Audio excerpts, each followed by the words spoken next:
সূরাতুস সাফাত নম্বর আয়াত আল্লাহ তাআলা বলছেন ইউরিদুনা লিইউতফিউ নূরাল্লাহ, তারা চাইবে আল্লাহর নূরকে মুখের ফুৎকার দিয়ে নিভিয়ে দিতে। ওয়াল্লাহু মুতিম্মু নূরিহি, আর আল্লাহর সিদ্ধান্ত হলো তিনি তার নূরের পূর্ণতা দেবেন। ওয়ালাউ কারিহাল কাফিরুন, আর আল্লাহর নূরের পূর্ণতা যারা কাফের তারা কখনো সহ্য করবে না।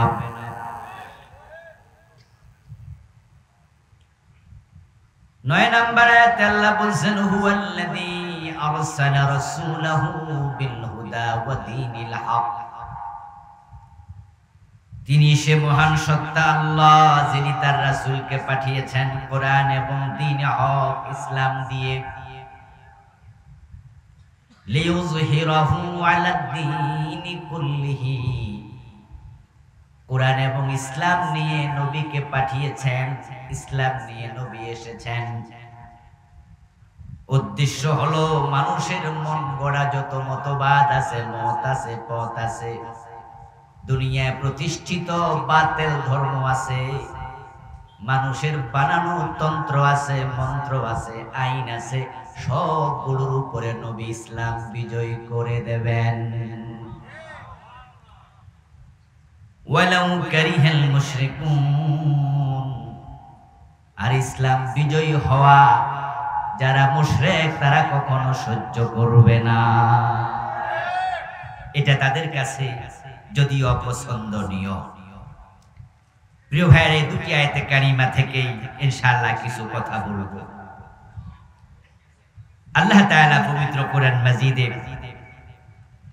প্রিয় নবী মুহাম্মদ সাল্লাল্লাহু আলাইহি ওয়াসাল্লামকে পৃথিবীতে কি উদ্দেশ্যে পাঠিয়েছেন তিনি 3টি সূরাতে এই আলোচনা করেছেন।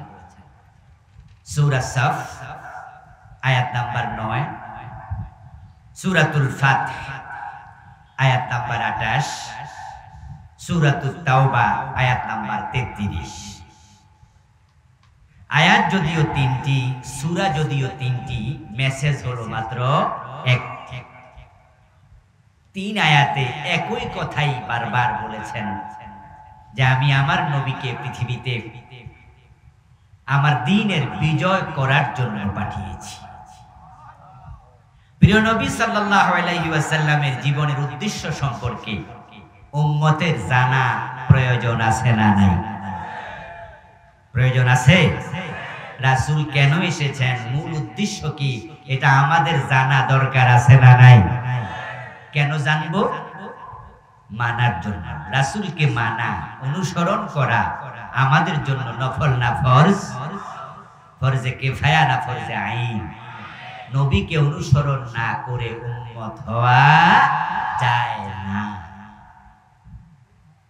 আর যে ব্যক্তি রাসূলের উম্মত হতে পারেনি সে জান্নাত পাওয়ার কোনো সম্ভাবনাই নাই।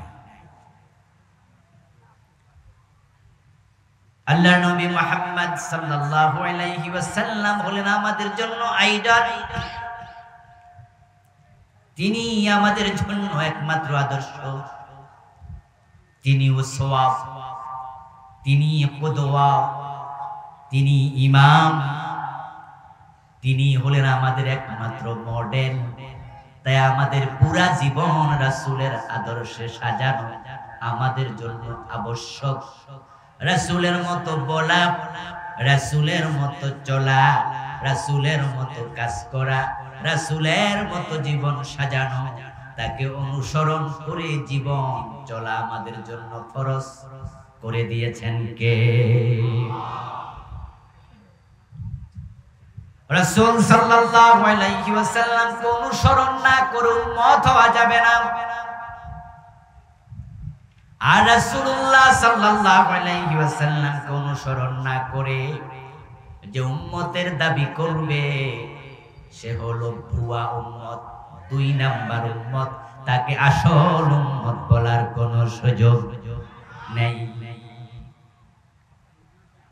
71 বয়স ছিল 5 বছর। অথচ মুক্তিযোদ্ধা সার্টিফিকেট পাইয়া গেছে। এমন 2 নাম্বার ভুয়া মুক্তিযোদ্ধা বাংলাদেশে আছে না নাই? 71-এ মায়ের পেটে ছিল, হেও নাকি মুক্তিযোদ্ধা। আমার প্রিয় ভাইরা, এই জাতীয় ভুয়া মুক্তিযোদ্ধারা যখন ধরা পড়ে তখন জাতির সামনে ইজ্জত বাড়ে না কমে? মুক্তিযোদ্ধাদের যে ভাতা তারা নিয়েছে ভুয়া সার্টিফিকেট দিয়ে, রাষ্ট্র যদি ধরে এই ভাতা ফিরিয়ে দিতে তারা বাধ্য থাকবে। শুধু ভাতাই ফিরিয়ে নেবে না, এই অপরাধজনিত কারণে রাষ্ট্র যদি চায় শাস্তি দিতে, রাষ্ট্র শাস্তি দেওয়ার অধিকার এই ভুয়া মুক্তিযোদ্ধাদেরকে রাষ্ট্রের আছে না নাই? ঠিক একই ভাবে হাসরের ময়দানে রাসূলুল্লাহকে অনুসরণ করে নাই, কিন্তু উম্মতের দাবি করবে। জিজ্ঞাসা করলে বলে আমি মুসলিম, আমি মুমিন, আমার নবী মুহাম্মদুর রাসূলুল্লাহ সাল্লাল্লাহু আলাইহি ওয়াসাল্লাম। অথচ 5 ওয়াক্ত নামাজের 1 ওয়াক্ত পড়ে না, এমন মুসলমানের সন্তান বগুড়াতেও আছে না নাই? মদ পান করে, বিড়ি টানে, দাড়ি কামায়, টাকনুর নিচে কাপড় পরে, সুদি লেনদেন করে, ইসলামের পক্ষে তো কথা বলেই না। আমরা যারা ইসলামের পক্ষে কথা বলি আমাদেরকে উল্টা রাজাকার বলে গালি দেয়, শুধু ইসলামের কথা বলার কারণে। এই লোকগুলাকে জিজ্ঞাসা করলে তারাও বলে আমরা মুসলিম, আমরা নবী মুহাম্মদের উম্মত। তো ভুয়া মুক্তিযোদ্ধা সার্টিফিকেট যদি ধরা খায়, যাচাইয়ের পরে বেজ্জতি হওয়া লাগে, ভাতা ফিরিয়ে দেয়া লাগে, শাস্তির মুখোমুখি হওয়া লাগে, এবার যারা কিয়ামতের দিন ধরা খাবে, রাসূলকে অনুসরণ করে জীবন কাটায় নাই, তারা ভুয়া উম্মতের দাবিদার হিসাবে আখিরাতে আল্লাহর শাস্তি মুখোমুখি হওয়ার সম্ভাবনা আছে না নাই? আমরা আল্লাহর শাস্তির মুখোমুখি হতে চাই না, অথচ উম্মতের দাবিদার। কিন্তু রাসূলকে অনুসরণ করে জীবন চালায় না এমন মানুষের সংখ্যাই জমিনে বেশি। আমি বলার আগে আপনারা বললেন বেশি শব্দটা, এতে বোঝা যায় যে আমরা এই বিষয়ে একমত। প্রিয় নবীজি এটাই বলেছেন, আমার উম্মত হবে ৭৩ দল, জান্নাতি হবে কয় দল? মাত্র 1 দল। রাসূলের উম্মত ৭৩ দল। রাসূলের উম্মত বলতে কি হিন্দু বৌদ্ধ বোঝানো হয়? তারা মুসলমান, তারা মুসলিম দাবিদার। قال النبي صلى الله عليه وسلم تفترق أمتي على 73 ملة كلهم في النار إلا واحدة। প্রিয় নবীজি বলেছেন আমার উম্মতগুলো ৭৩ ভাগে বিভক্ত হয়ে যাবে, প্রত্যেকটা ভাগ জাহান্নামী, সবগুলো দল হবে জাহান্নামী, ইল্লা ওয়াহিদা, জান্নাতি হবে মাত্র 1 দল। আমার প্রিয় ভাইয়েরা, এই কথা শোনার সাথে সাথে কোন একজন সাহাবী দাঁড়িয়ে গেলেন, জিজ্ঞাসা করলেন ইয়া রাসূলুল্লাহি ওয়া মাহি, হুজুর আমরা তো উম্মতের দাবি করছি, এখন উম্মতের মাঝে যদি ৭৩ দলের মাঝে ৭২ দল জাহান্নামী হয়, তাহলে তো আমার টেনশন বেড়ে গেল। জান্নাতি হবে মাত্র 1 দল। ওয়ামাহি, ও প্রিয় রাসূল, সে জান্নাতি দল আমরা জানতে চাই কোনটা হবে? জান্নাতি দল একটা, জাহান্নামী দল ৭২টা, উম্মতের দল হলো মোট ৭৩। এখন যারা মসজিদের ইমাম আছে কয় আমি কোন দল করি না, বিশ্বায় বয়া মুরিদ বানায় বলে আমি কোন দল করি না, বিভিন্ন মাদ্রাসার হুজুর আছে, মুহতামিম আছে, প্রিন্সিপাল আছে, বলে আমি কোন দল করি না। অনেক বড় আলেম এলাকায় পরিচিত লোকেরাও জানে উনি কোন দল মল করে না। রাসূল বলে আমার উম্মত ৭৩ দল, আরে হুজুরের কোন দলই নাই, এতে বোঝা যায় হুজুরের নাম উম্মতের ভিতরে নাই। কি মুসিবত আছে না নাই? মুসিবত আছে। তিনি হুজুর হিসাবে বড়, কিন্তু রাসূলের উম্মতের ভিতরে তার নাম। যারা জাহান্নামী 72 কাতার, তারাও কিন্তু উম্মতের ভিতর থেকেই জাহান্নামী। আর হুজুর যেহেতু 73 দলে নাই, তাহলে উনি রাসূলের উম্মতের তালিকাতেই নাই। ওই হুজুর মরলে বিপদ আছে কিনা? আচ্ছা, এজন্য আপনারা এখন থেকে আর এই কথা কইেন না যে আমি কোনো দল করি না। আর যে হুজুররা, যে আলেমরা এই কথা বলে, বলার পিছনে উদ্দেশ্য আছে। কারণ তারা জানে যদি আমি বলি দল করি না, তাহলে সকল দলের লোকদের হাদিয়া পাওয়া যায়। ক্ষমতা যারাই আসে তারাই কয় হুজুর যেহেতু কোনো দল করে না, তাহলে এই হুজুর আপাতত আমাদের জন্য কোনো সমস্যা।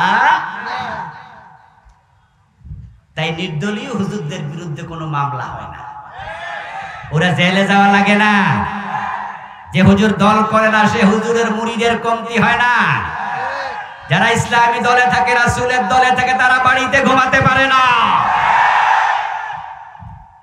আর যে হুজুরকে আমার কোনো দল নাই, ওই হুজুর খাইতে খাইতে পেট এত বড় হয়, আঙ্গুল দিয়ে পেট চুলকাইতে পারে না, ঘাড় এত মোটা হয়ে যায়, সকল দলের লোকেরা ফুলের মালা নিয়ে গিয়ে যায়, উনি সুবিধাবাদী হয়। আর এই সুবিধাবাদীরা রাসূলের দলে থাকতে পারে না, ওরা কোফাল ফোড়া, কোফাল ফোড়া। আরেকটা সমস্যা আছে, সমস্যা হচ্ছে এই যে হুজুর বললাম আমি কোনো দল করি না, বা আপনারাও জানেন যে হুজুর কোনো দল করে না। যখন মানুষ মারা যায় তখন কবরে রাখার সময় একটা দোয়া আছে, বিসমিল্লাহি ওয়া আলা মিল্লাতি রাসূলিল্লাহ। এই দোয়াটা কি বগুড়ায় আসেনি? আচ্ছা, আছে, তাম পৃথিবীতে আছে, রাসূলের হাদিস থেকে তো। আচ্ছা, এই দোয়ার বাংলা অর্থ কি? আপনি যাকে কবরে দিচ্ছেন তাকে বলছেন বিসমিল্লাহি, আল্লাহর নামে, ওয়া আলা মিল্লাতি রাসূলিল্লাহ, এবং রাসূলের দলে। তাহলে কবরে দেওয়ার সময় আপনি বলতেছেন আল্লাহর নামে আপনাকে, তোমাকে রাসূলের দলে তুলে দিলাম। তো যে হুজুর আজীবন কইছে কোনো দল করি না, এর জন্য নতুন দোয়া বানাইতে হবে না? এই দোয়া কি উনার জন্য চলে?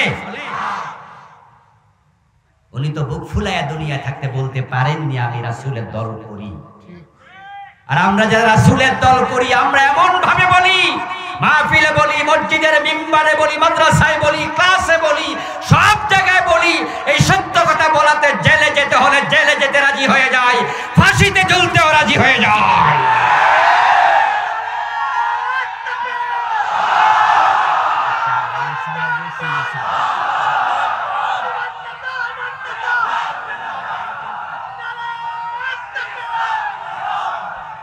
আমার প্রিয় ভাইরা, সাহাবী দাঁড়িয়ে গেলেন, ইয়া রাসূলুল্লাহ ওয়া মাহি, হে রাসূল, একটি দল জান্নাতি, ওই দলটা আমি জানতে চাই। আজকের মাহফিল আপনারা যারা আছেন, জান্নাতি দল চেনা আমাদেরও দরকার আছে না নাই? আমরা তো জান্নাতি দলে যেতে চাই নাকি? ইয়েস। তাহলে ওই প্রশ্নটা শুধু ওই সাহাবীর নাই, প্রশ্নটা আমাদের। রাসূলুল্লাহ আজকে বেঁচে থাকলে এই প্রশ্ন আমরাও করতাম, ঠিক না? যে হুজুর ৭৩ দলের মাঝে ৭২ দল জাহান্নামী হবে, এটা তো বড় দুশ্চিন্তার কথা। জান্নাতি দল মাত্র কয়টা? আরে আমার উপায় কি হুজুর? আমিও চিনতে চাই, কারণ আমিও তো জান্নাতে যেতে চাই। আল্লাহর হাবিব বললেন, মা আনা আলাইহি ওয়াসহাবি, ও আমার সাহাবী শোনো, জান্নাতি দল মাত্র একটা, যে মত পথের উপর আমি নবী মুহাম্মদ এবং আমার সাহাবারা প্রতিষ্ঠিত আছি।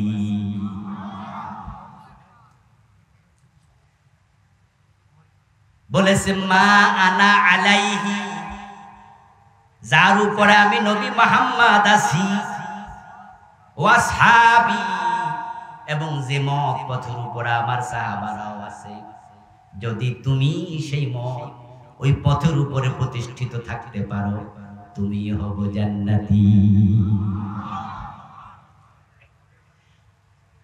জান্নাতি দল তাহলে চিনলেন, যেই মত, যে পথের উপর রাসূল এবং সাহাবারা প্রতিষ্ঠিত। এবার আপনাদের কাছে আমি মেসেজ দিচ্ছি, আমার রাসূল কিসের উপর প্রতিষ্ঠিত শুনুন।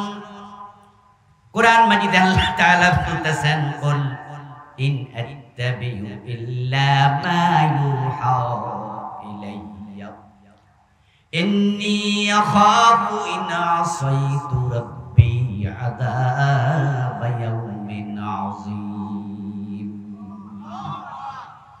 হে নবী, আপনি মানুষকে জানায়া দেন যে ওহী আমার কাছে আসে, ওই ওহীর উপর আমি নবী প্রতিষ্ঠিত, ওই ওহী মানতে আমি নবীও বাধ্য। আমি নবীর দল, জান্নাতি দল, আমার দল ওহীর উপরে প্রতিষ্ঠিত। ওহী হলো কোরআন এবং সুন্নাহর নাম। কোরআনের নাম ওহীয়ে মাতলু, হাদিসের নাম ওহীয়ে গায়রে মাতলু। ইন্নাত্তাবিউ ইল্লা মা ইউহা ইলাইয়া, আমি সেই মত অনুসরণ করি, সেই পথ অনুসরণ করি যা আমার কাছে ওহী হিসাবে আসে। এর বাহিরে আমি নবী যাই না, যাওয়ার কোনো অনুমতি নাই। কেন যাই না শোনো, ইন্নী আখাফু ইন আসাইতু রাব্বি আযাবা ইয়াউমিন আযীম। যদি আমি আমার রবের কথার বাহিরে চলে যাই, কিয়ামতের কঠিন ময়দানে আযাবের ভয় আমারও আছে। এই জন্য আমার দল কোরআন সুন্নাহর উপরে, ওহীর উপরে প্রতিষ্ঠিত। যেই হাদিস রাসূল শোনায়, ওই হাদিসগুলো রাসূল বানায়া বলে না, সেটা ওহী। রাসূল বানিয়ে কোনো কথা বলেন, মা ইয়ানতিকু আনিল হাওয়া ইন হুয়া ইল্লা ওয়াহয়ুন ইউহা।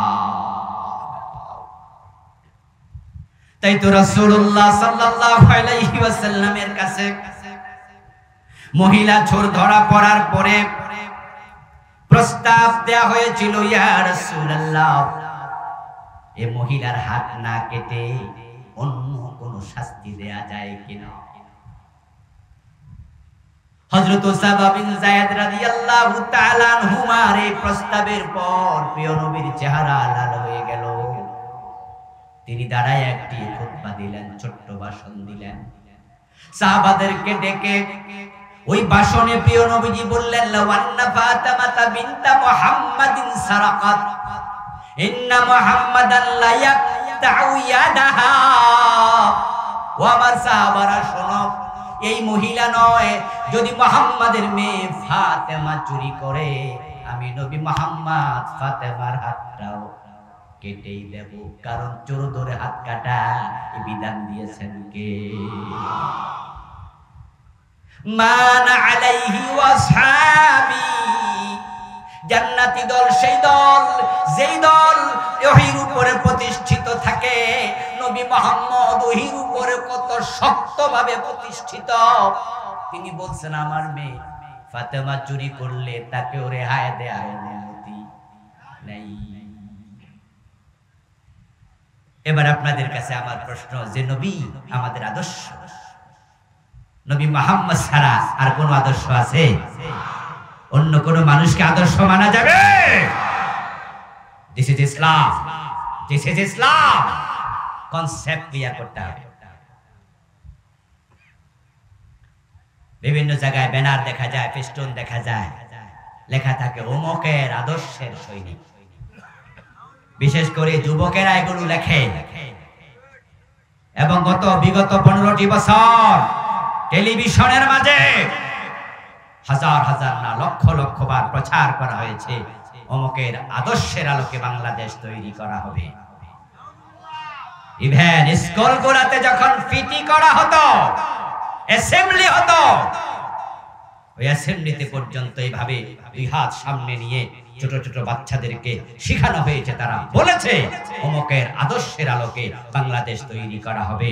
আমরা দ্ব্যর্থহীন ভাবে বলছি, আমরা মুসলমান, আমরা নবী মুহাম্মদ ছাড়া কাউকে আদর্শ মানি না, মানতে পারি না।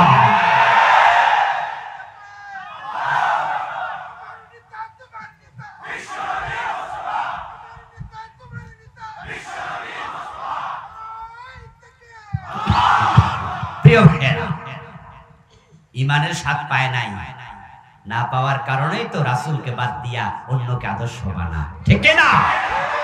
ইমানের স্বাদ তারা পায়নি, তারা হতভাগা। এই জন্যই তো আল্লাহরে বাদ দিয়া অন্যের কাছে মাথা নত করে, অন্যকে রব বানা।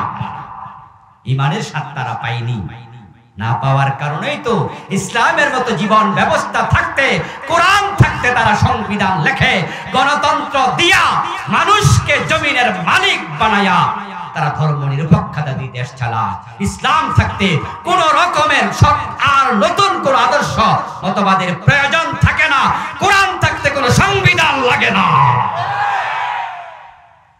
ইমানের স্বাদ তারা পায়নি। আর যারা পেয়েছে, প্রিয় নবীজি বলেছেন লা কাতআমাল ঈমান মান রাদিয়া বিল্লাহি রাব্বান ওয়া বিল ইসলামি দীনা ওয়া বি মুহাম্মাদিন নাবিয়্যান ওয়া রাসূলা। প্রিয় নবী সাল্লাল্লাহু আলাইহি সাল্লাম বলেন, সেই ঈমানের স্বাদ পেয়েছে যে আল্লাহকে রব হিসাবে পেয়ে খুশি।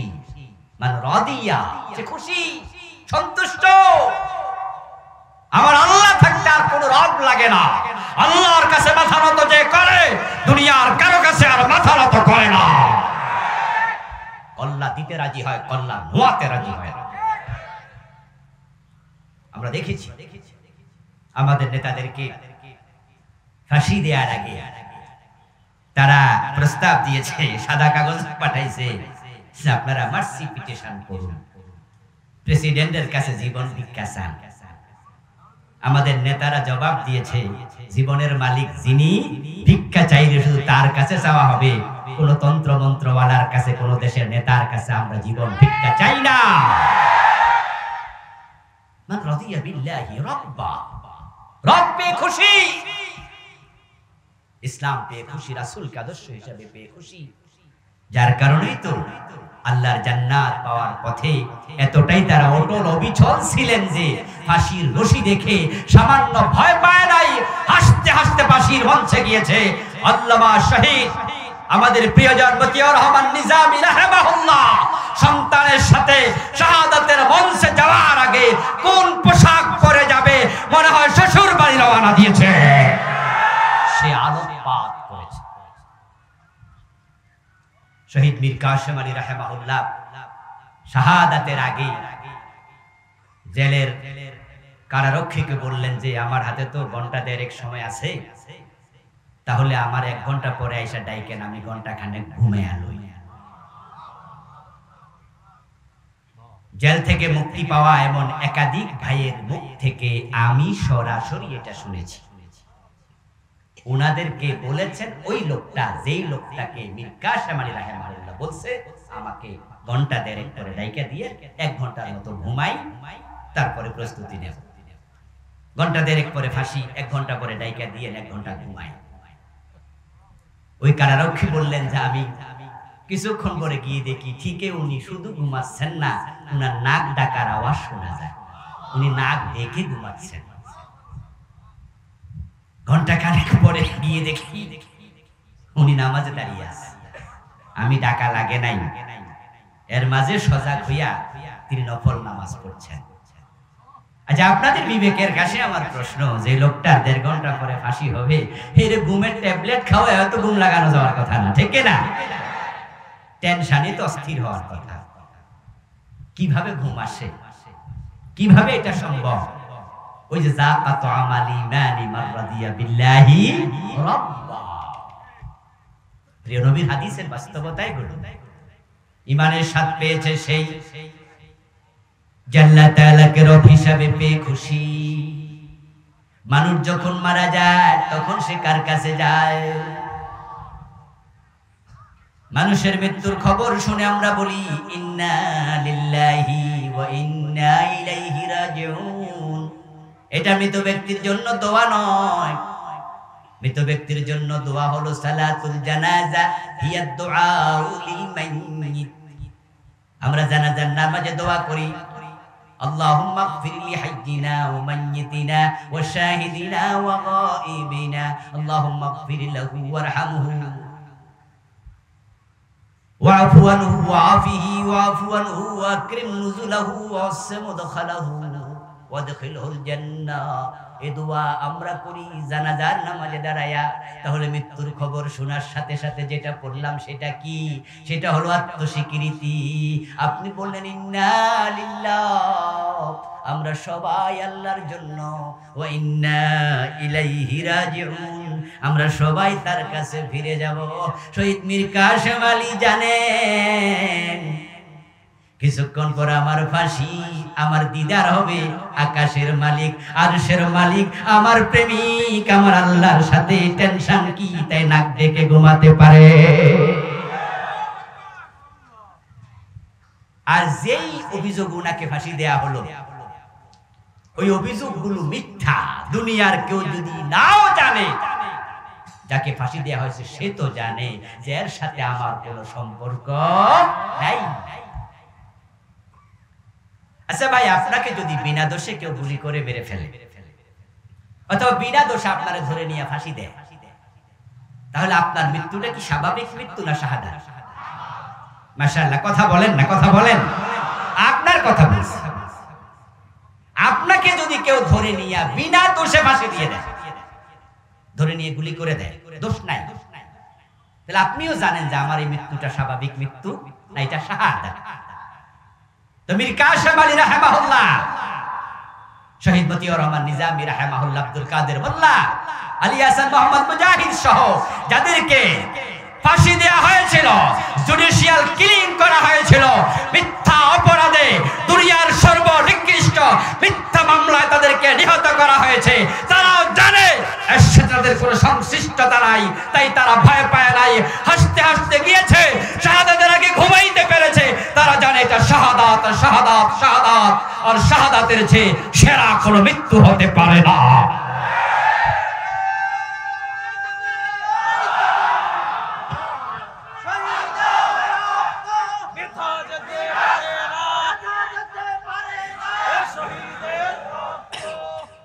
আমার প্রিয় ভাইরা,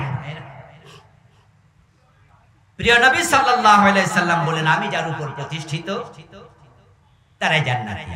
সাথে যোগ করলেন আমার সাহাবারা। এবার একটু আমরা আসি এদিকে। আমাদের আমল, আমাদের চিন্তা, আমাদের ঈমান এর সাথে সাহাবীদের মিল দরকার আছে না নাই? ইয়েস। সাহাবায়ে কেরামকে আমরা অনুকরণীয়, অনুসরণীয় বলে থাকি। আমরা তাদের থেকে ইসলাম শিখি, তাদের থেকে ইসলাম শিখতে বলি। এজন্যই তো ফারুক আজম ওমর যেভাবে দেশ চালাইছে, ইসলাম দিয়ে সেভাবে দেশ চালানোর জন্য আমরা পাগল পারা হয়ে আছি। সে কথা আমরা বলছি। আমার প্রিয় ভাইয়েরা, এবার আসুন আবু বকরের দিকে একটু তাকান। তিনি ক্ষমতা আসলেন, একদল লোক যাকাত দিতে অস্বীকার করল। আবু বকর সাথে সাথে বললেন, খালিদ বিন ওয়ালিদ কোথায়? তলোয়ারের শান দাও, তাদের বিরুদ্ধে যুদ্ধ হবে যারা যাকাত দেবে না। এই কথা শুনে হযরত ওমর দৌড় মারলেন। ওমর এসে বললেন, আবু বকর, খলিফাতুর রাসূলুল্লাহ সাল্লাল্লাহু আলাইহি ওয়াসাল্লাম, আপনি কাদের বিরুদ্ধে যুদ্ধের ঘোষণা দিলেন? এই লোকগুলো তো পাঁচ ওয়াক্ত নামাজ পড়ে। আহা, যাকাত হয়তো দেবে না বলছে, কিন্তু নামাজি মানুষ তো, কালেমাওয়ালা তো, ওদের সাথে যুদ্ধ করবেন কেমনে কি বুঝলাম না। আবু বকর সাথে সাথে বললেন, লাউ কাতিলান্না মান ফাররাকা বাইনাস সালাতি ওয়াজ যাকাত, যারা নামাজ পড়তে রাজি, যাকাত দিতে রাজি নাই, আল্লাহর বিধানের মাঝখানে পার্টিশন তৈরি করে, আবু বকর তাদের সাথে যুদ্ধ করবে। ওমর, এই বিষয়ে আপনার পরামর্শ আমি শুনলাম। সাথে সাথে যোগ করলেন। আবু বকর এবার বলছেন, শুনুন, লাউ মানাউনি ইকাদান কানু ইউদ্দুনাহু ইলা রাসূলিল্লাহি সাল্লাল্লাহু আলাইহি ওয়াসাল্লাম লাকাতালতুহুম আলা মানঈ। শুনুন ওমর, আমি যুদ্ধ করব তাদের সাথে, খবর তারা যদি শুনে ভয় পেয়ে যায়, তারা সিদ্ধান্ত পরিবর্তন করে আমার কাছে মেসেজ পাঠায়, আবু বকর আপনি আমাদের সাথে যুদ্ধ করবেন না, ঠিক আছে ঠিক আছে, আমরা যাকাত দিতে রাজি, তবে যাকাতের ওট দেব কিন্তু রশি দেব না, যাকাতের গরু দেব কিন্তু রশি দেব না। অথচ তারা রাসূলের জামানায় যাকাতের ওটও দিত, উট বেঁধে নেয়ার জন্য মদিনা পর্যন্ত রশিও দিত। লাকাতালতুহুম আলা মানইহি, আবু বকর উটের রশির জন্য যুদ্ধ করবে। এতটুকু কথা শোনার সাথে সাথে ওমর রাদিয়াল্লাহু তাআলা আনহু নিজের সিদ্ধান্ত প্রত্যাহার করে বললেন, আমি তখনই বুঝলাম আল্লাহ তাআলা হক অনুধাবনের জন্য আবু বকরের অন্তরকে সেদিন খুলে দিয়েছিলেন। প্রিয় নবী, ইসলাম যাহা, সেই ইসলামের মাঝে সামান্য হেরফের করা হবে এটা মানা যাবে না। এটাই হচ্ছে ইসলামের মূল কনসেপশন। এটাই আবু বকর বুঝেছে। রাসূল যাহা মেনেছে, কোরআনের উপরে ছিল, হাদিসের উপর চলেছে, ওহীর উপর থেকেছেন, আবু বকর তার উপরেই ছিলেন। মা আনা আলাইহি ওয়াসহাবি, এক চুল পরিমাণ নড়েন নাই। আমি রশির জন্য যুদ্ধ করব। এবার একটু আসুন আরো সামনে। হযরত ওমর প্রেসিডেন্ট, ওনার ছেলে আবু শাহামা মদ পান করলেন। ওমর রাদিয়াল্লাহু তাআলা আনহুর ছেলে আবু শাহামা মদ পান করার কারণে প্রেসিডেন্টের ছেলে হিসাবে মাপ পেয়ে গেছে। কথা বলতে হবে, মাপ পেয়েছে। আবু শাহামাকে 80 বেত্রাঘাত করা হয়েছে এবং সে শাস্তি ডাবল দেওয়া হয়েছে। তারিখ ইসলামীতে এসেছে ঘটনাটি ঘটেছিল মূলত মিশরে। Abu শাহামা as a man he was a good person। ভাববেন না তিনি খারাপ মানুষ ছিলেন, তিনি ভালো মানুষ ছিলেন। এবং ওই ঘটনাটি ঘটেছিল মিশরে ইসলামী একটি জিহাদি কাফেলার সাথে সংশ্লিষ্ট অবস্থায়। উনি যুদ্ধ করতে গিয়েছিলেন, মূলত জিহাদে গিয়েছিলেন। পিপাসা লেগেছিল। যুদ্ধের ফাঁকে ময়দানে পিপাসায় কাতর অবস্থায় তাঁবুতে ঢুকে পানি পান করে গলাটা ভিজাবেন, সামনে পেলেন খেজুর ভিজানো পানি। যদি আধা পাকা খেজুর পানিতে ভিজায় একদিন দুদিন, তাহলে ওই পানিটা হালকা লাল হয়ে যায়, হালকা মিষ্টি মিষ্টি শরবতের মতো। এটার আরবিতে নাম হলো নবীজ। আর নবীজ পান করা জায়েজ, এটা শরবত। কিন্তু যদি সেই খেজুরটা 5 দিন 7 দিন 10 দিন লম্বা সময় ভিজানো থাকে, তাহলে হাত্তা খালা ওয়াস্তাদা ফাসারা খামরা ফাশরবুহু হারাম ওয়ালাউ কানা খাতা। যখন আঙ্গুর, খেজুর, জব দীর্ঘ সময় ভিজানো থাকে, তখন তার উপরে ফেনা তৈরি হয়, জোশ, এর মাঝে মাদকতা আসে। আর যখন এটা মদে পরিণত হয়, ফাসারা খামরা ফাশরবুহু হারাম, এখন এটা আর এক ফোঁটা খাওয়া জায়েজ নেই, এটা হারাম, এটা নিষেধ। আবু শাহামা তাবুতে ঢুকে তিনি নবীজ মনে করলেন, তাড়াহুড়া ছিল, তাই তিনি ডকডক করে পান করে নিলেন। এটা যে মাদক হয়ে গেল, খমর হয়ে গেল, জোশ এসে গেল, তিনি বুঝেন নাই। কিছুক্ষণ পরে তো মাতলামি শুরু করলেন। লোকজন দেখে ইন্না লিল্লাহ ইন্না লিল্লাহ পড়া শুরু করলো। মুজাহিদরা, হায় হায় হায়, ওমরের ছেলে যুদ্ধের মাঠে এসে মদ পান করে মাতলামি করছে, হলোটা কি? আবু শাহামার যখন হুঁশ ফিরে আসলো, আবু শাহামা শুনলেন। শুনে তিনি তখন বাস্তব কথাটা বললেন, ভাইয়েরা, আমি তো নবীজ পান করছি, মদ তো পান করি নাই, কিন্তু তোমরা বলতেছো আমি নাকি মাতলামি করছি, তাহলে তো বোঝা গেল এটা নবীজ ছিল না। এখন কি হবে? মদিনায় যদি এই খবর যায়, বাবা ওমর যদি আমার এই প্রশ্ন করে, আমি কি জবাব দেব? এই জন্য তিনি কাফেলার সাথে মদিনায় ফিরলেন না। তিনি চলে গেলেন তখন মিশরের যিনি গভর্নর ছিলেন, রাসূলের সাহাবী আমর ইবনুল আস রাদিয়াল্লাহু তাআলা কাছে।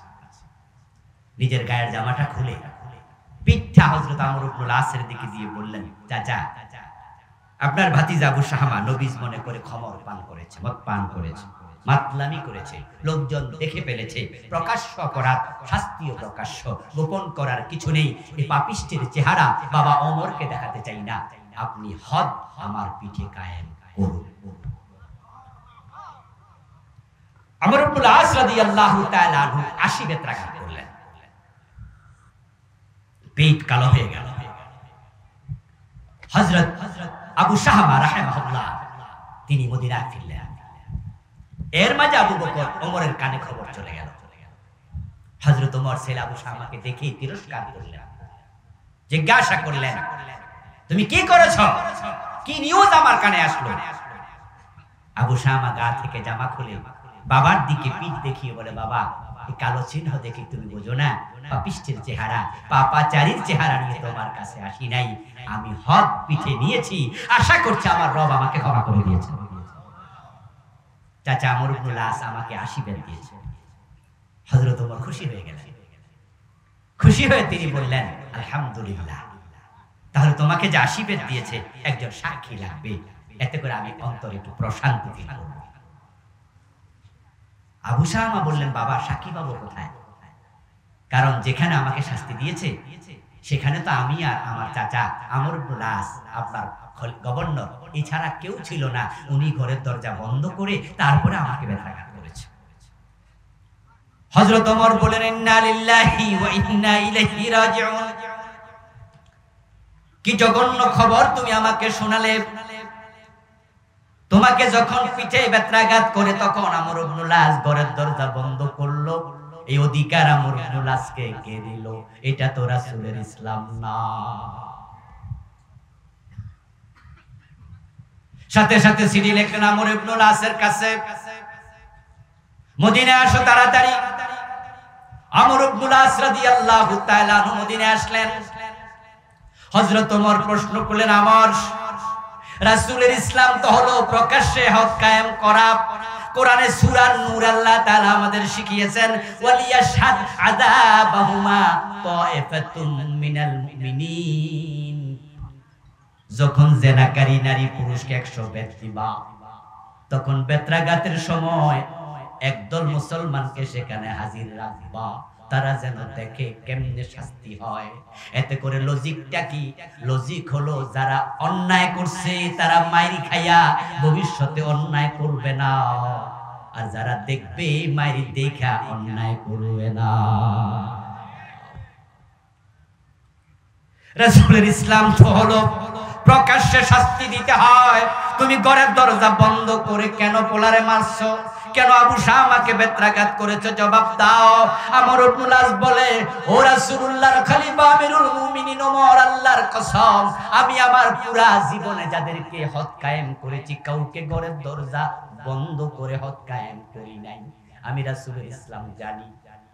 কিন্তু আপনার ছেলে আবু শামাকে যখন পিটানোর জন্য সাবু খাতে নিয়েছি, আপনার চেহারাটা আমার চোখে বেশি উঠেছে। ওমরের ছেলেরে মানুষের সামনে কেমনে পিটাই? ওমরের আত্মসম্মানে আঘাত লাগবে। আপনি তো রাষ্ট্রের খলিফা, আপনার মতো এই জাতীয় জলিল কদর সাহাবী, আপনার ছেলেরে মানুষের সামনে কেমনে আঘাত করি? আপনার চেহারা আমার চোখে ভেসে উঠছে, তাই ঘরের দরজা লাগাইছি। তবে আল্লাহর কসম আমি একটা বেত কম দেই নাই, 80টাই দিয়েছি। ওমর বলে, তোমার বিচার বাতিল, তোমার বিচার বাতিল। অপরাধীর কোনো পিতৃ পরিচয় থাকে না। ওমরের ছেলে আর অন্যের ছেলে ইসলামে কোনো তফাৎ নাই। আমার রাসূলের ইসলামে কোনো হেরফের চলবে না। আবার আশীর্বাদ দিতে হবে। মানা আলাইহি ওয়াসহাবি। আরে জান্নাতে যাওয়ার স্বপ্ন তো আমরা সবাই দেখি। জান্নাত বুঝি এত সোজা, এত সস্তা? রাসূল বলে, আমি আমার মেয়ে ফাতেমা চুরি করলে হাত কাটবো। এবার আপনাদের কাছে আমি একটু জানবো, ফাতেমার মতো ভালো মানুষ, কিন্তু আমিও প্রশ্ন করি, ফাতেমা যদি চুরি করতেন রাসূল কি হাত কাটতেন না? কাটতেন? কাটতেন নাকি রাসূল শুধু ফাও ফাও বলছেন? সত্যি কাটতেন। কেন কাটতেন? হাত কাটার আইন কার? কার আইন? 53 বছরের বাংলাদেশে চুরি আছে না নাই? হাত কাটছেন কয়দিন? তো রাসূলের ইসলাম কই? রাসূল যদি আমাদের আদর্শ হতো, 53 বছর এই ধর্মনিরপেক্ষ সংবিধান দিয়ে বাংলাদেশ সরার কথা ছিল না। আল্লাহর কোরআনের আইন কবেই তো কায়েম হয়ে যাওয়ার কথা। রাসূলকে আমরা আদর্শ কয়জনে মেনেছি? আবু বকর সিদ্দিক বলেন, আমি ওটের রশির জন্য জিহাদ করব। আর বাংলাদেশে যাকাত ব্যবস্থা চালু আছে তো? রাষ্ট্রীয়ভাবে চালু আছে। আবু বকর সিদ্দিক রশির জন্য জিহাদ করবে, আর আমাদের 53 বছরে যাকাত নামক অর্থ ব্যবস্থা নাই, আর আমরা হুজুররাও নাকে তেল দিয়ে ঘুমাচ্ছি। এটা নাকি 92% মুসলমানের দেশ, এটা নাকি ওলিয়া উলিয়ার দেশ, এটা নাকি টুপিওয়ালা দাড়িওয়ালার দেশ, এটা নাকি মসজিদের দেশ, এটা নাকি তাবলীগের দেশ, এটা নাকি পীরের দেশ। সব ঠিক আছে, কিন্তু ইসলামের দেশ হতে পারে নাই। এতে প্রমাণিত হয় আমরা 72 দলে ঢুকে গিয়েছি কিনা হিসাব করা দরকার।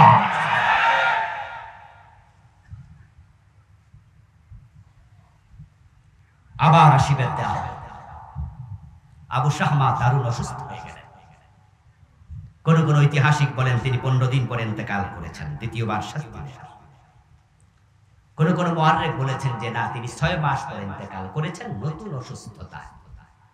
এর মাঝামাঝি কথা বলেছেন এমন তারিখবিদ আছে। কোন কোন মুআররিখ বলেন হযরত ওমর উনার ছেলে অসুস্থ অবস্থায় দেখতে গেলেন। আবু শাহমার কপালে চুমু খেয়ে বললেন, কাইফা আনতা ইয়া বুনাইয়া, কেমন আছো? বাবার প্রশ্নের জবাবে আবু শাহমা জবাব দিলেন, ইয়া আবাতি তাকতুলুনি। ছেলে জবাব দিচ্ছে, বাবাও প্রশ্ন করছে, ইয়া বুনাইয়া, ইয়া ইবনি বলে নাই। এ আমার কলিজার টুকরা ছেলে, কেমন আছে? সন্তান যে বাবা মার কাছে কত প্রিয়, এটা বাবা মা না হলে বোঝা যায় না।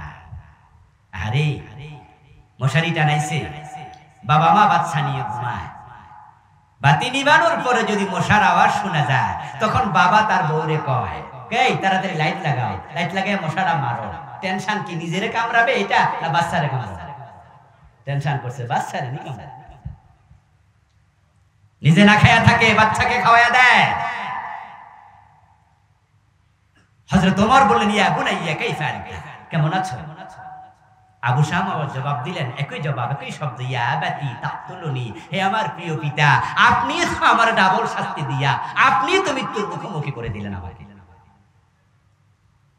হযরত ওমর বলেন, ইযা লাকাইতা রাব্বাক ফাখবিরহু ইন্না উমারা কামানিল হাদ্দা। হযরত ওমর বলেন, আবু শাহমা কলিজার টুকরা ছেলে, যদি তুমি অসুস্থতায় মরে যাও, যখন আল্লাহর সাথে দেখা হয়ে যাবে, তুমি আল্লাহর কাছে জানাইয়া দিও, আমার বাবা আবু বকর নবীর বিধানের ব্যাপারে তুমি আল্লাহ তোমার বিধানের ব্যাপারে আমি ছেলেকেও ছাড় দেয় নাই, আমার উপর তুমি যথাযথ হক কায়েম করেছে। মান আলাইহি ওয়াসহাবি, সাহাবারা দেখো দেশ চালাইছে কেমন। আল্লাহর হাবিব দেশ চালাইলেন 10টা বছর। মদিনা নামক রাষ্ট্র, আপনাদের কাছে আমার জিজ্ঞাসা, দয়া করে জবাব দিয়েন, আল্লাহর হাবিব যখন 10 বছর মদিনা নামক রাষ্ট্র চালাইলেন, নিজের মন মতো চালাইলেন না কোরআনের আইন মতো? আল্লাহর হাবিবের ইন্তেকালের পরে আবু বকর, ওমর, ওসমান, আলী রাদিয়াল্লাহু তাআলা আনহু 30 বছর দেশ চালালেন খলিফা হইয়া, তারা প্রশাসক হইয়া। আপনাদের কাছে আমি জানতে চাই, এই 30 বছর কি মন মতো চালাইছে নাকি কোরআন মতো? আল খিলাফাতু আলা মিনহাজিন নবুওয়াহ। জান্নাতে যেতে চাও, সাহাবাদের আদর্শ ধারণ করো, প্রিয় নবীর আদর্শ ধারণ করো, তাহলে জান্নাতি দলের সদস্য হতে পারবা। একদল জান্নাতি। এখন 53 বছরের বাংলাদেশ আপনি সেই কোরআন দিয়ে চালানোর জন্য কোনো ভূমিকা রাখেন নাই। এতেই প্রমাণ হয় জান্নাতীদের দলে নিজের নাম এখনো ঢোকাতে পারেননি। আপনারা যারা আছেন আজকের এই মাঠে, আচ্ছা দল করে না, কোন দলে ভোট দেয় না, এমন লোক এখানে কয়জন আছে? আচ্ছা আগামী নির্বাচন যখন হবে, এখানে ভোট দিতে কেন্দ্রে যাবে না, এমন লোক কয়জন পাবেন? হাতে গোনা 2-4 জন। আচ্ছা যদি ভোটের কেন্দ্রে নাও যায়, কিন্তু মেন্টালি সাপোর্ট করে, মানসিক ভাবে কমপক্ষে চায় জমক দল পাস করুক, আমি ভোট না দিলে আমার দেশের 100 জনের মাঝে প্রাপ্তবয়স্ক, পাগল এবং শিশু বাচ্চা ছাড়া 100 জনই কোনো না কোনো দলে মেন্টালি সাপোর্ট করে, আবার অনেকে কর্মী সমর্থক হইয়া কাজ করে। এখন আমার প্রশ্ন, আপনি যে দল করছেন, যে দলকে ভোট দিয়েছেন, টাকা দিচ্ছেন, সাপোর্ট করছেন, তারা ক্ষমতায় গেলে কোরআন দিয়ে দেশ চালাবে কিনা? উত্তর যদি না হয়, তাহলে আপনিও জাহান্নামীদের দলে আছেন। কথা সোজা। কথা শোনে। আর উত্তর যদি হয় হ্যাঁ, যে হুজুর আমি যে দল করি, যে দলে ভোট দেই, যে দলে আমি সহযোগিতা করি, আমার দেওয়া দল বলেছে তারা ক্ষমতায় গেলে কোরআন হাদিস দিয়ে দেশ চালাবে, সে দলটা ছোট হোক, অসুবিধা নেই। আমার প্রিয় ভাই, যেই দলের কনস্টিটিউশন কোরআনমুখী নয়, যেই দলের আদর্শ কোরআনমুখী নয়, যেই দলের নির্বাচনী চিন্তা চেতনা, দেশ চালানোর চিন্তা চেতনা কোরআন সুন্নাহ মুখী নয়, সেই দল করা মুসলমানের জন্য হারাম, হারাম এবং হারাম। তাহলে বাকি থাকলো ওই দল, যে দলগুলো ইসলামী দল, যারা ক্ষমতায় গেলে আল্লাহর কোরআনকে সংবিধান বানাবে বলছে। আপনি সেই দলে ঢুকে যান, এটাই মানা আলাইহি ওয়াসহাবি। সেই দল ক্ষমতায় গেলে আপনি যদি দেখেন এই দল ক্ষমতায় যায় ইসলাম কায়েম করে নাই, তাহলে সেই দল তরক করতে হবে, তালাক দিতে হবে, আবার নতুন ইসলামী দলে ঢুকতে হবে। এবার অনেকে আছেন বলে হুজুর ইসলাম তো ক্ষমতায় যাক, আমরাও চাই, তবে হুজুররা এত দল, এজন্যই তো আমি ওই দলে আর যাই না। ওসিলা দেখাইয়া তারা দুনিয়াবাদী দলের মাঝে ঢোকে। ও দোস্ত মসজিদ এলাকায় বেশি, তাই বলে কোন মসজিদে যাবো, হুজুর এত মসজিদ তাই মন্দিরে গেছি, এটা বলার সুযোগ আছে নাকি?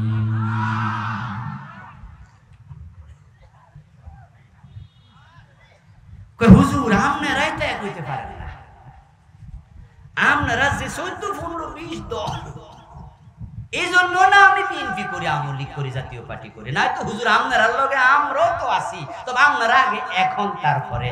ও দোস্ত, আপনার বাবা আপনারে বললো যে বাজান আমার জন্য একটা লুঙ্গি নিয়ে আসি, তো আপনি বাজারে যাই একটা শাড়ি কিনে আসেন, কিনা বাবার হাতে দিলেন। বাবা জিজ্ঞাসা করলো কিরে তোরে কইছি লুঙ্গি আনতে, তুই শাড়ি আনছ? আপনি জবাব দিলেন বাবা দোকানে যাইয়া দেখি লুঙ্গি দোকান 5-7টা, এটাও লুঙ্গি দোকান, ওইটাও লুঙ্গি দোকান, ওইটাও লুঙ্গি দোকান, এই জন্য ভাবলাম যে এত লুঙ্গি দোকান কে, তাই শাড়ি কিনে আসি। যে উত্তর হইল,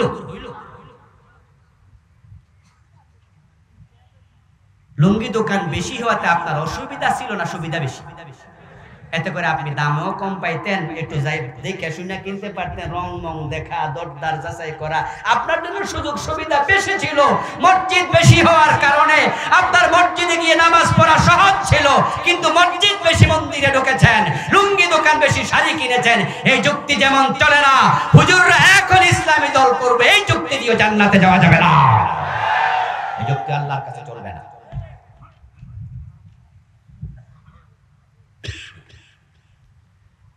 রাসূলুল্লাহ সাল্লাল্লাহু আলাইহি ওয়াসাল্লামকে অনুসরণ করা, সাহাবীদেরকে অনুসরণ করা জান্নাতে যাওয়ার মাধ্যম। অনুসরণ রাসূলকে করতেই হবে। যখন আমাদের দেশে প্রিয় নবীর অনুসরণের আওয়াজ আসে, কথা আসে, তখন লোকেরা খুশি হয়, বিশেষ করে মাহফিলে, কারণ তারা মনে মনে ভাবে রাসূলকে অনুসরণ করে তো মসজিদে ডান পা দিয়া ঢুকি, বাম পা দিয়া বের হই। রাসূলকে অনুসরণ করার কারণে তো মুখে দাড়ি, মাথায় টুপি। রাসূলকে অনুসরণ করার কারণে তো বুকের নিচে হাত, বুকের নিচে, বুকের উপর, নাভির নিচে হাত বাঁধি। রাসূলকে অনুসরণ করার কারণে তো মাহফিলে এসে মাটির মাঝে বসে আছি, কোরআনের কথা শুনি। তাহলে জান্নাতি দলে তো আমিও আছি, রাসূলের সাথে জান্নাতে যাওয়ার সুযোগ আমারও আছে।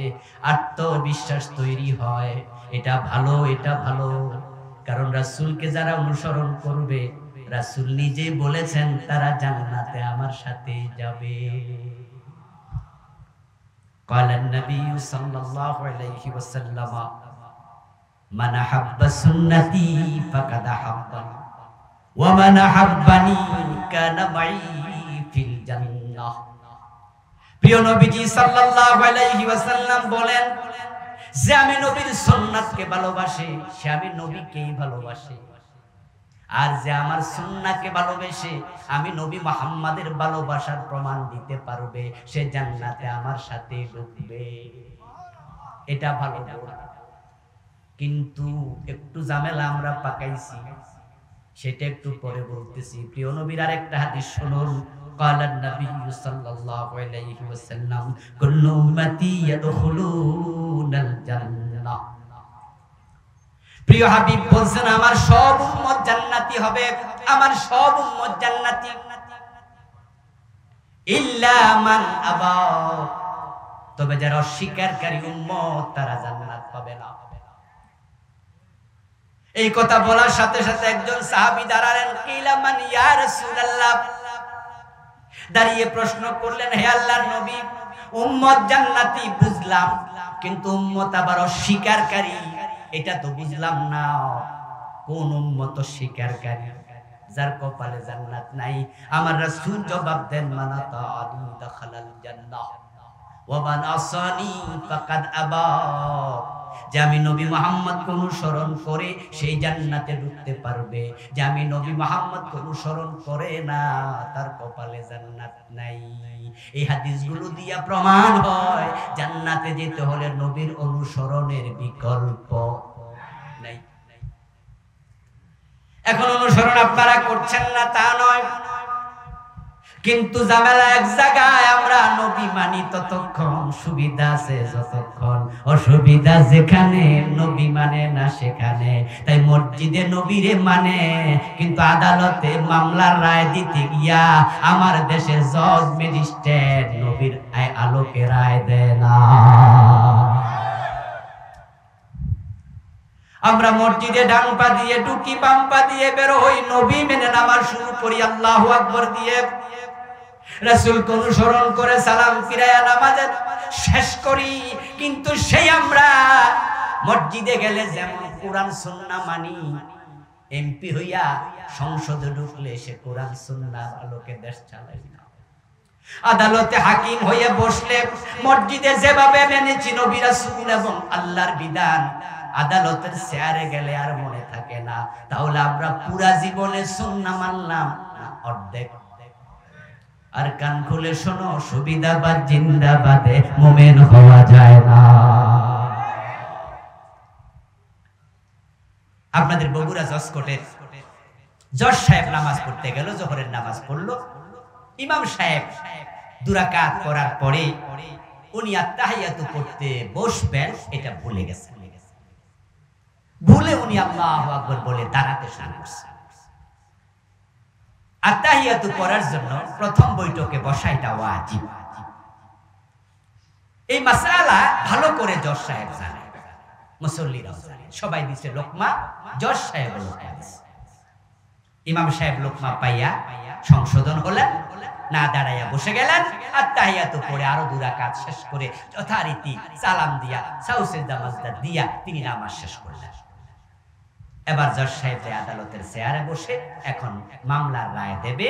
চোর ধরা পড়ছে, সাক্ষী মুখী সব শেষ, আজকে রায় ঘোষণা হলো। রায় ঘোষণার সময় জজ সাহেব চোর ধরে হাত কাটার রায় দেয় নাকি চোর ধরে জেলে দেয়? কোন রায়টা দেয়? চোর ধরে হাত কাটার রায় দেয়া ওয়াজিব না ফরজ? ইমাম সাহেব যে ভুল করছিল ওটা কি ফরজ না ওয়াজিব? উনি যে লোকমা দিল ওয়াজিবে, নিজের ফরজের খবর। এটা হলো বাংলাদেশের ইসলাম। কোরবানির গরু বাজারে কিনতে যাইয়া আসরের নামাজ পড়ে না এমন কোরবান দাতা আছে না নাই? হ্যাঁ, কোরবানির গরু কিনতে কিনতে বেহুশ, ফরজের খবর। কোরবান করা ওয়াজিব আর আসর মাগরিবের নামাজ পড়া গুরুত্ব কোনটার বেশি চাই? কিন্তু বাংলাদেশি ইসলাম হলো আমরা যেভাবে চাই সেভাবে মানি। এই জন্য দেখা যায় মসজিদ ইসলাম আছে, মাদ্রাসা ইসলাম আছে, মাহফিল ইসলাম আছে, টুপিতে দাঁড়িতে ইসলাম আছে, কিন্তু সংসদে ইসলাম নাই, গণভবনে নাই, বঙ্গভবনে নাই, মন্ত্রণালয়ে নাই, আদালতে ইসলাম নাই, হাইকোর্টে নাই, সুপ্রিম কোর্টে নাই, শিক্ষা ভবনে নাই, শিক্ষা মন্ত্রণালয়ে নাই, অর্থ মন্ত্রণালয়ে নাই। ইসলাম দিয়ে দেশ চলে না, সমাজ চলে না। মসজিদ মাদ্রাসার ইসলামের নাম শুধু ইসলাম না, ইসলাম কমপ্লিট কোড অফ লাইফ, পুরা জীবন ইসলাম চলতে হবে।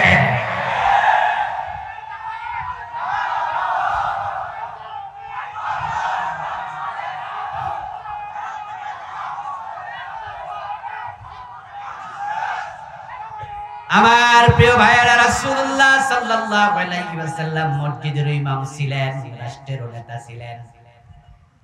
উনি মসজিদ চালাইছে যে আল্লাহর আইনে, রাষ্ট্র চালাইছে সে আল্লাহর আইনে। 53 বছর বাংলাদেশ মসজিদ চলে আল্লাহর আইনে, এটা ঠিক, কিন্তু সমাজ চলে ডক্টর কামাল মিয়ার লিখিত সংবিধানের আইনে। আমাদের দেশের সংবিধান আমাদেরকে মুশরিক বানায় ছেড়ে দিচ্ছে, যেটা আমাদের প্রধান বক্তা বলেছেন, চমৎকার কথা তিনি বলেছেন। আমাদের দেশের সংবিধানে আছে জনগণ রাষ্ট্রের মালিক, সভরেনিটি, ল অফ সভরেনিটি, রাষ্ট্রের মালিকানা জনগণের। অথচ আপনি কোরআন যখন পড়বেন বারবার পাবেন লিল্লাহি মা ফিস সামাওয়াতি ওয়া মা ফিল আরদ, আকাশ জমিনে যা আছে সবটার মালিক কে? ওয়ালাহু মা ফিস সামাওয়াতি ওয়া মা ফিল আরদ লিল্লাহি মিরাসুস সামাওয়াতি ওয়াল আরদ আলা লাহুল খালকু ওয়াল আমর। জনগণের মালিকানা নাই। আরে ভাই, আপনি কিসের মালিক? আপনার যে 3.5 হাত দেহ, এটার মালিক আপনি? আচ্ছা, মানুষের দেহের অঙ্গ প্রত্যঙ্গ সে চাইলে কি বিক্রি করতে পারে? শরীয়ত কি বলে? আপনি চাইলে আপনার চোখ বেচতে পারবেন? রক্ত বেচা হারাম, রক্ত দান করা যায়, এটা তৈরি হয় কারণে, কিন্তু বিক্রি করা নিষেধ। আপনি চোখ হাত বেচবেন, কেমনে বেচবেন? চোখের মালিক আপনি। তো যেখানে আপনি নিজের মালিকই আপনি না, আর আপনি নাকি পুরো দেশের মালিক। এজন্যই তো আমাদের নেতারা যখন মাইক হাতে পায় নির্বাচনের আগে, তখন তারাও বলে জনগণ সকল ক্ষমতার উৎস। আল্লাহর কোরআনের সাথে পুরা সাংঘর্ষিক কথা সংবিধানে ঢুকাইয়া 53 বছর ধরে তারা দেশ চালাচ্ছে। এই বস্তা পচা জঘন্য সংবিধান দিয়ে আল্লাহর কোরআন বলছে জনগণ সকল ক্ষমতার উৎস নয়, বরং সকল ক্ষমতার উৎস কে? আন্নাল কুওয়াতা লিল্লাহি জামিআ কুলিল্লাহুম্মা মালিকাল মুলক। আমার প্রিয় ভাই, আলহামদুলিল্লাহ, দীর্ঘ 53 বছর পরে আল্লাহ আমাদেরকে আবার সুযোগ দিয়েছেন। 5ই আগস্টের বিপ্লবের পর এমন সুযোগ বাংলার মুসলমানের হাতে আল্লাহ তুলে দিয়েছেন। এই সুযোগ এই 53-52 বছরে আর আসে নাই। 71 দেশ স্বাধীন হলো, 72 তে সংবিধান লেখা হলো। এই সংবিধান ধর্মনিরপেক্ষতা ঢুকাইয়া শেষ করে দিয়েছে, ঈমান ইসলামকে শেষ করে দিয়েছে। কোন সরকার বিগত 52 বছরে এই সংবিধানকে পরিপূর্ণ পরিবর্তন করার উদ্যোগ নেয়নি, সাহস করেনি, সুযোগ ছিল না। কিন্তু আগস্ট বিপ্লবের পরে এমন সুযোগ আল্লাহ আমাদের হাতে এবার তুলে দিয়েছেন। অন্তর্বর্তীকালীন এই সরকারকে যদি আমরা বাধ্য করতে পারি আর সরকার গণভোটের ব্যবস্থা করে দেয়, মানুষ পক্ষে থাকে, এই পুরো সংবিধান পরিবর্তন করার সুযোগ এবার এসে গেছে। আমরা যদি চাই, সরাসরি আল্লাহর কোরআনকে সংবিধান ঘোষণা করা যাবে।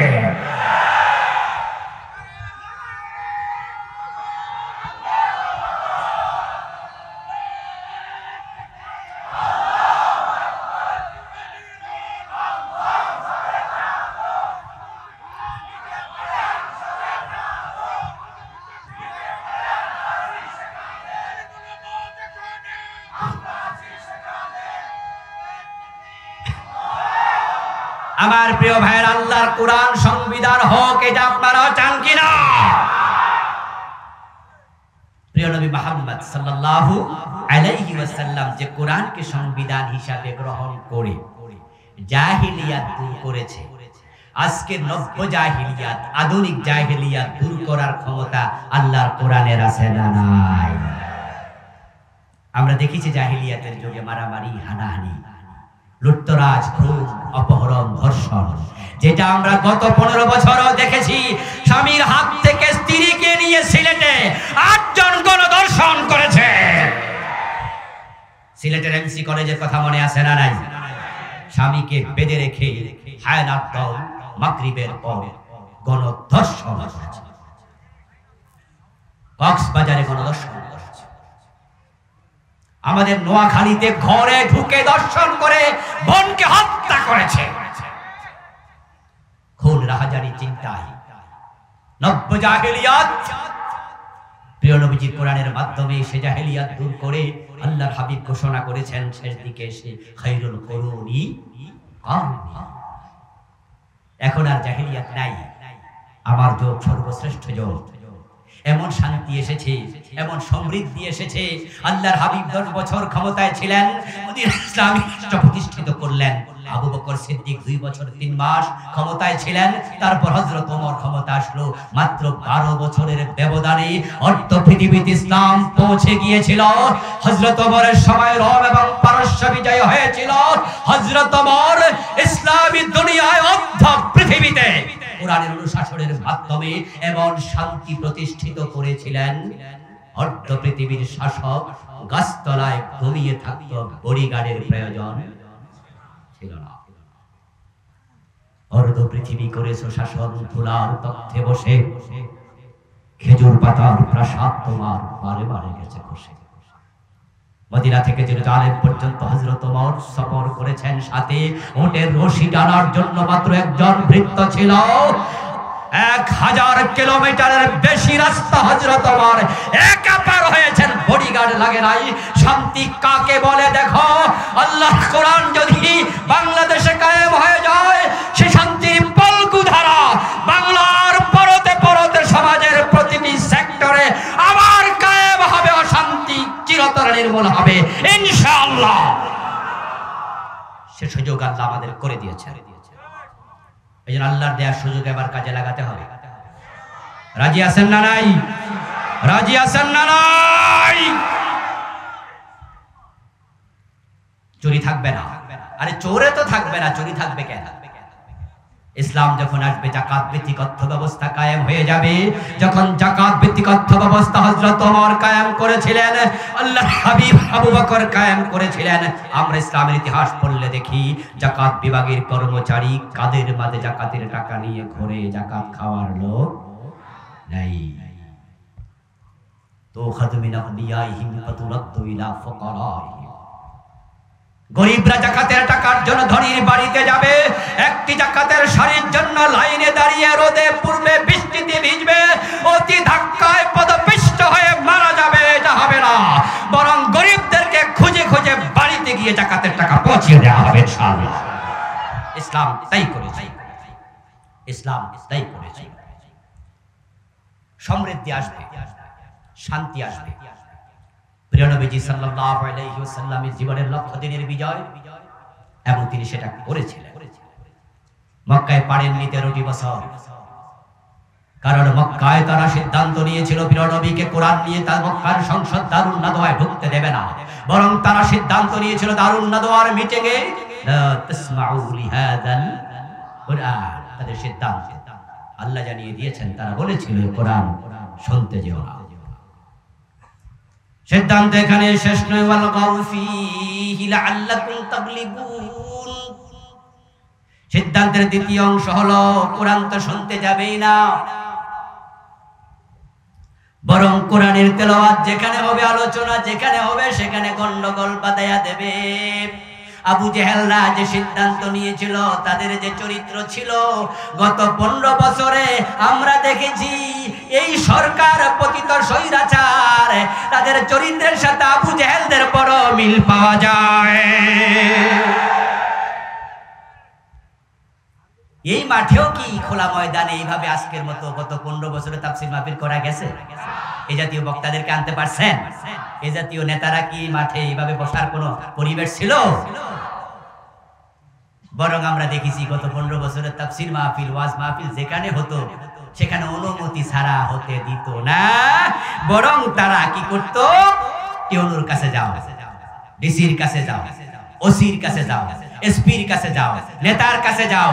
এমন নেতাকে সভাপতি বানাতে হতো সেই নেতা সূরা ফাতিহা বিশুদ্ধভাবে তেলাওয়াত করতে পারে না। কিন্তু আল্লাহর শুকরিয়া, এখন খোলা ময়দানে নিশ্চিন্তে কোরআনের কথা বলা যায়।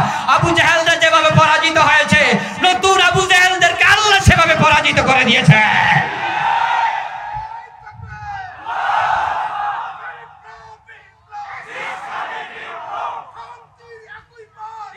আমার প্রিয় ভাইরা, আলহামদুলিল্লাহ, প্রিয় নবী সাল্লাল্লাহু আলাইহি সাল্লাম মক্কা থেকে হিজরত করে মদিনায় গেলেন। যাওয়ার পথে দোয়া করলেন, ওয়াজআলনি মিন লাদুনকা সুলতানান নাসির, আল্লাহ তুমি সাহায্য করো রাষ্ট্র শক্তি দিয়ে। আল্লাহর নবী যদি রাষ্ট্র শক্তি দিয়ে ইসলামী রাষ্ট্রের জন্য আল্লাহর কাছে দোয়া করতে পারেন, বাংলাদেশ ইসলামী রাষ্ট্র কায়েমের জন্য আমাদেরও দোয়া করা দরকার আছে না নাই? দোয়া তো করেই না, বরং যারা ইসলামী রাষ্ট্র চায় ওরারে উল্টা বদদোয়া, ওরারে টিটকারি করে। হুজুর মানুষ আবার কিসের রাজনীতি, হুজুররা আবার কিসের ক্ষমতা, অথচ আমার নবী নিজে আল্লাহর কাছে ক্ষমতা চায়, এবং সেটা কোরআন মাজিদের আয়াত। ইসলামী রাষ্ট্র রাসূল মদিনায় প্রতিষ্ঠিত করলেন, জীবনের লক্ষ্য পূর্ণ করলেন। এখন রাসূলের সাথে জান্নাতে যেতে হলে রাসূলের জীবনের লক্ষ্য দ্বীনের বিজয়। আমাদের জীবনের লক্ষ্যটাকে দ্বীনের বিজয় কেন্দ্রিক করা দরকার আছে না নাই?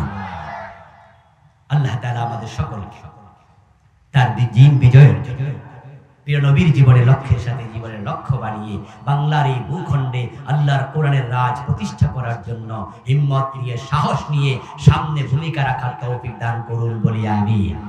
হাদা মা'ইন্দি ওয়াল ইলমু ইনদাল্লাহ আলাইহি তাওয়াক্কালতু ওয়া ইলাইহি উনীব। আল্লাহ হাফেজ।